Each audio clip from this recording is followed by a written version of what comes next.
Hi everyone, welcome back. So this was the domain structure of the DNA PKCS, and you don't have to know it, but it is composed of 4,128 amino acids, but that's obviously not something you need to remember.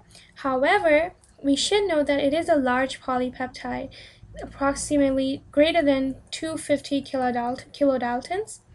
Um, Actually, not just the DNA PKCS, but you know what? I should actually first just draw out the structures of all of them so we can compare them, and then we'll get a better idea about their architecture. So that is obviously the structure of DNA PKCS. The next structure I'm going to draw is of ATM, and ATM is ataxia telangiectasia mutated.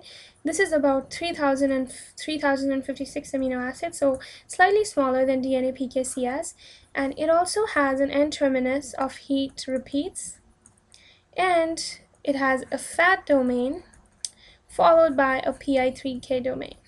Okay, then we have the ATR, which is um, ATM and RAD3 related. This one is again slightly smaller than the ATM, which this is about 2,644 amino acids, and it also has the N terminal with heat repeats, a fat domain, and a PI3K domain. So the only difference is that this heat domain is slightly larger. Okay, the N-terminal domain is slightly larger in ATM as compared to the ATR. So there are some general things we can say about all of these then. First thing we can say is that they are large polypeptides.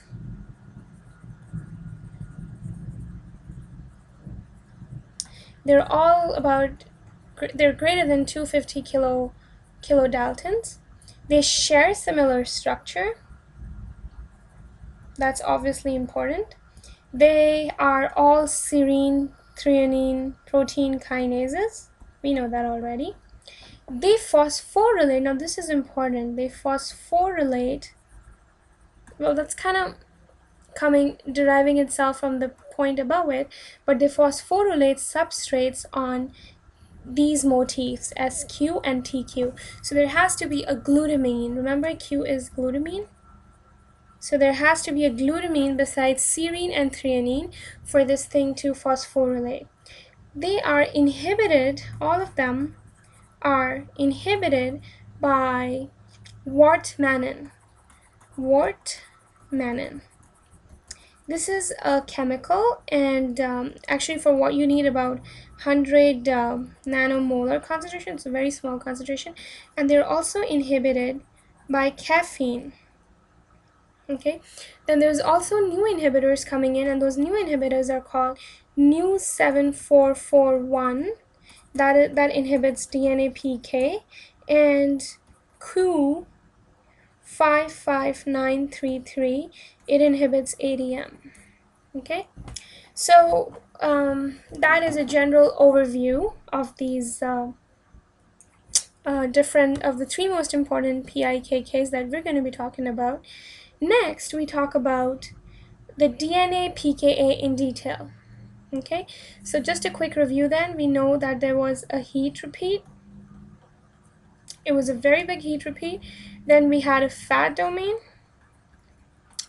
And then we had a PI3K domain. Right?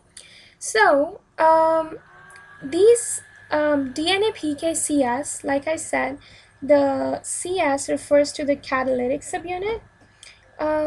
And it basically stands for DNA dependent protein kinase subunit. It is DNA stands for DNA dependent. It depends upon DNA. It is required for repair of DNA double strand breaks by process of non-homologous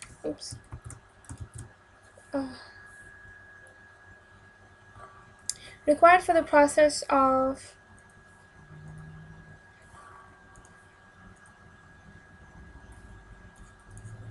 non-homologous end joining. So double strand breaks, non-homologous end joining,